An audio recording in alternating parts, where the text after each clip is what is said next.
అసలు పవన్ కళ్యాణ్ గారు ఏం మాట్లాడుతున్నారో ప్రజలకి కన్ఫ్యూజ్ అయిపోతున్నారు.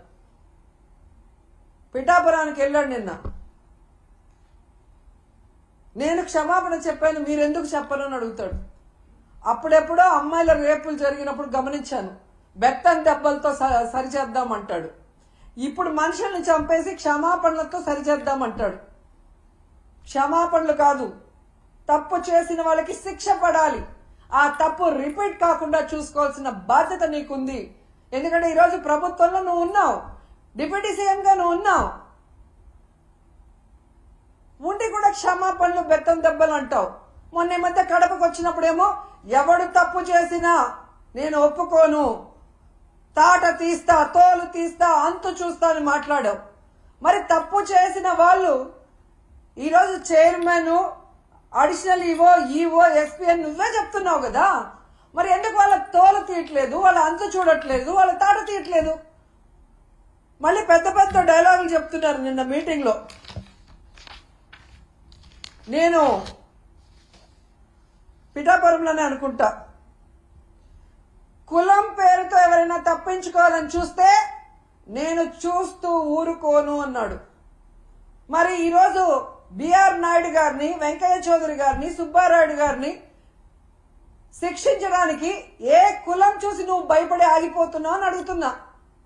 నీ పక్కన నిన్న పిఠాపురంలో ఉన్నాడు పంతం నానాజీ, ఒక డాక్టర్ కమ్ ప్రొఫెసర్ అయిన ఒక ఎస్సీ మేధావిని గూబ పగలగొడితే నీ కులమని ఆపేస్తావా? శిక్షించకుండా, కేసు పెట్టకుండా?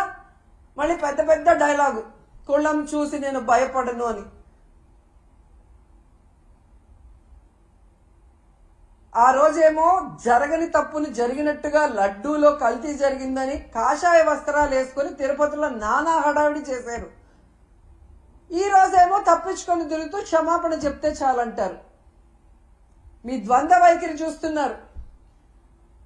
ఏదైతే తెలంగాణలో సంధ్యా థియేటర్లో తొక్కిసలాటలో ఒక్కరు చనిపోతే 14 మంది, సినిమా హీరోతో సహా థియేటర్ యాజమాన్యం వరకు 14 మంది మీద కేసులు, క్రిమినల్ కేసులు ఫైల్ చేశారో, ఈరోజు చంద్రబాబు నాయుడు అవసరం లేకపోయినా కుప్పంలో మీటింగ్ పెట్టుకుని అఫీషియల్స్ తిప్పుకొని ఇక్కడ 6 మంది ప్రాణాలు తీసి 60 మంది గాయాలకు కారణమైనందుకు ఆయనతో సహా టీటీడీ పాలకవర్గంతో సహా ఎస్పీతో సహా అందరి మీద క్రిమినల్ కేసులు నమోదు చేయాలని డిమాండ్ చేస్తున్నాం.